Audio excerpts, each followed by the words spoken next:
The movie opens with a scene that shows a Bible verse. God created man in his own image, and behold, it was very good. And the evening and the morning were the sixth day. In the near future, advanced technologies have made people's lives easier. Among these breakthroughs is cloning, which is carried out on every living thing from cattle to fish, and even a family pet. However, a law called Sixth Day has been passed that prohibits human cloning ever since an experiment failed in an attempt to do so. Adam Gibson wakes up on his birthday with his lovely wife, Natalie. Adam's daughter, Clara, informs him that she wants a Simpal, a lifelike, life-sized doll that looks and acts almost human. After that, Adam meets with his coworker, Hank Morgan, to head to their office. On their way, they talk about Adam's surprise party Natalie's throwing. Arriving at his helicopter piloting business, he and his coworker Hank learn that they have to transport replacement technology CEO Michael Drucker. Oddly, the CEO's staff requires the pilot to sign several forms, as well as a small blood test and an eye screening before the flight can be undertaken. Bemused, the pilots submit to the tests. Adam's wife calls with the news that the dog was so ill it had to be put down. She begs him to get a repet for their daughter, as imagine how sad she would be if she learned about the loss of the dog. But Adam doesn't commit. Repet, an animal cloning service, is owned by the multinational corporation Replacement Technologies. Adam says don't trust clones, and thinks that his daughter should just learn to accept that death is a part of life, rather than being cushioned from it. Drucker has specifically asked for Adam to fly him due to his reputation, but ambitious Hank begs to be the big man this one time and tells him to go repet, and Adam agrees. Afterwards, Hanks introduces himself to Drucker as Adam Gibson and goes on to fly Drucker. Unfortunately, their landing atop a snowy mountain is met by a fundamentalist who believes that cloning is immoral and Drucker must die. Shortly, the fundamentalist kills the party in the helicopter, including Hank. Adam awakens confused in a cab that he doesn't remember entering. He assumes he fell asleep and directs the cab to the repet center so he can find out about cloning the dog. A salesman approaches him, saying he still hasn't made up his mind, and explains to him that nothing would change about the dog and that they can even alter his physical characteristics to match his liking. After hearing the sales pitch, he becomes convinced and is about to order the dog when he sees the Simpal shop across from him. Adam is disoriented and decides to get the Simpal for his daughter instead. On the way to his house, he tries calling Hank, but it keeps going to voicemail, so he leaves him a message to come to his house. Shortly after, Adam returns home, and as he tries to come up with a way to comfort his daughter about the dog's death, the dog suddenly appears before him, leading him to think that his wife Natalie got the dog cloned. Adam is about to open his front door when he sees through the window a surprise birthday party, starring a man who looks just like him, with his family and friends. Before he has a chance to find out what's happening, he's grabbed by a couple of thugs named Vincent and Talia, who at first lightly ask him to come with them, saying there's been a sixth-day law violation. But when he declines and tries to get in the house, Talia tases him. Vincent wants to shoot him while he's down, but Talia instructs him not to do it here. As they're dragging him to the car, Adam gains consciousness and manages to get away by using their taser against them. Afterwards, another thug, Wiley, along with their boss Robert Marshall, come out of the car, and Wiley starts to shoot at Adam. Moments later, Adam takes his Cadillac from his house garage and tries to escape when Talia suddenly jumps in his car through the window. He gets in a car chase and eventually loses the thug. During that time, he overpowers Talia in the car, forcing her to tell him why they're after him. She tells him that she's hired to kill him because both clones cannot exist together, and warns him if his family sees the two, they will also be in danger. Moments later, the thugs get to him, and when trying to shoot Adam, Wiley accidentally kills Talia. Not long after, Wiley also dies. The chase continues until Adam drives his car off a cliff into a river, where he escapes on foot and loses them. Robert orders Vincent to get the two bodies and take them to the lab. Dozens of people are protesting at the Dr. Weir clinic. Dr. Weir works for Michael Drucker and specializes in human organ cloning. The protesters claim it's the same thing as human cloning, and the reporters keep trying to get a story out of it. Meanwhile, Adam rushes to the police station to file a report when the officer tells him he already made a completely different report earlier. Adam realizes it was the other clone and explains to the confused officer. Then, the officer tells them to sit in a room and wait until they have some news. The thugs are actually working for Drucker, and at the lab, Talia and Wiley are being cloned with all of their memories inserted back into their brains, making them the same person as their dead selves. Adam is impatient and tries to open the door, but it's locked. When he looks through the blinders, he sees Drucker's men outside and on their way to his room. They claim to be from a medical facility and here to take Adam as he's mentally ill. But Adam finds another way out and calmly walks past the police outside.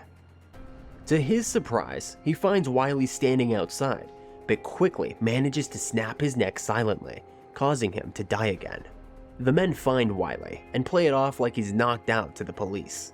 Adam then heads to Hank's condo, where Hank is being entertained by his virtual girlfriend. Hank says he's sorry he missed the birthday party, insisting that the time just passed by and he doesn't know what happened, which shows that he's a clone, as the real Hank was shot and killed. Hank is confused and asks him what's going on, so they go to Adam's house to show him his clone.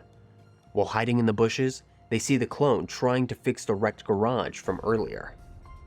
Although Hank is convinced, he's still not sure about which is the real one, so Adam decides to show him a cut on his neck that he got when shaving. After that, Adam walks up behind the clone to shoot him, but hesitates and gets back to his hiding spot.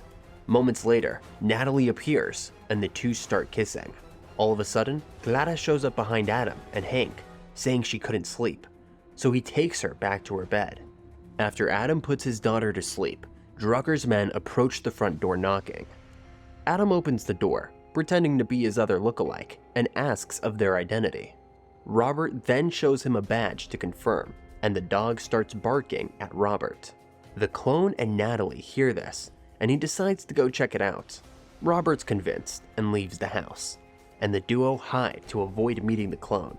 After that, the duo goes back to Hank's condo to plan out their next move.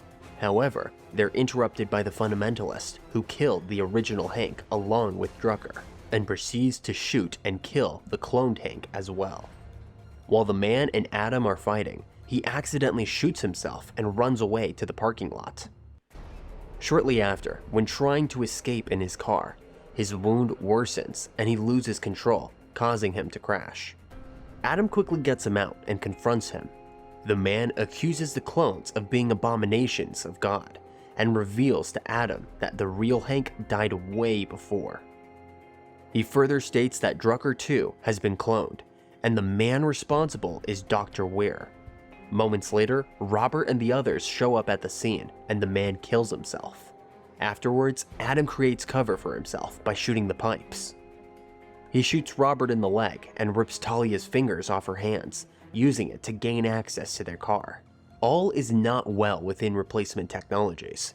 Drucker is working on a US senator whose young son is dying, offering him a human clone of the boy for manipulative purposes. Dr. Griffin Weir, the inventor of cloning, is unhappily discovering the seamier side of the business. His poor wife is dying from a horrible disease, and evidently not for the first time. She begs him not to clone her again, saying that she's suffered enough. Meanwhile, Adam gets in Drucker's company, passing the secured doors using Talia's finger. After yet again being cloned in the lab, Robert and the others immediately inform Drucker that Adam's in the building. Adam eventually makes his way to the lab and finds Dr. Weir there, who under threat reveals everything about their work. He explains how they took his syncording from when he and Hank got their blood and eye tested. The syncording is an exact picture of the mind, which contains everything in a person's memory. Upon leaving, Adam takes his and Drucker's syncording with him. Concurrently, Drucker sends Vincent and Talia to kidnap and bring Adam's family to use them as leverage. During that time, the family is at school attending a play. Adam rushes to get to his family, but is too late. He's forced to ally with his clone to rescue his family. As the clone calls 911 to report, Adam approaches from behind and tells him he's tried already. The clone is stunned by what he sees, as Adam tells him that they need to get to Natalie and Glada. Moments later, Adam knocks him out as revenge for kissing his wife. After that, the two work together and devise a plan to save their family. Their plan is to create a diversion by pretending to make a swap deal between Drucker Syncording and their family, in order to gain clear access to the building and blow everything with explosives after getting their family out. Meanwhile, the doctor discovers that Drucker has been deliberately inserting defective gene sequences into clones so that they have shorter lifespans in order to keep control of the illegal human clones. Ware wants out, but Drucker refuses. Adam and his clone's plan works as they send a helicopter to the meeting location through a remote control while they head to Drucker's company. The pair sneak, fight, and shoot their way up through the corporate building, passing by the huge tanks where human clones are grown. When Adam finally confronts Drucker, he gets shocking news. Adam turns out to be the clone, and the one he saw in the window is the original. Adam was cloned because replacement technologies wanted to cover up the attack on Drucker. Concurrently, the now original Adam successfully plants the explosives and continues to fight, eventually getting his wife and daughter to safety. Drucker is fatally wounded in one encounter and begins preparing a replacement clone. The cloned Adam shows up before it's ready, and Drucker is forced to activate it anyway. The half-completed, malformed clone is revealed to be as selfish and self-centered as the original Drucker, but Drucker still gives his all to keep the new clone alive, refusing to give up, but both die in the end. The movie concludes as Natalie and Glada are rescued without ever seeing the two Adams together, so they don't have to know what has happened. With the real Adam's permission, the clone Adam goes home and says goodbye to his wife and daughter, knowing that he'll never see them again. The real Adam waves goodbye as the clone Adam heads overseas, taking one of the company helicopters to start a branch office and a new life. And that brings us to the end of this movie recap. If you had to rate this movie recap on a scale of 1 to 10, what would your rating be? Let me know in the comment section below. And hey, if you want to check out more awesome sci-fi movie recaps, then make sure that you click that video that's on screen now. Thank you guys so much for watching all the way until the end of this video. We'd appreciate it if you subscribe to our channel, that way you can see more awesome movie recaps coming to you soon.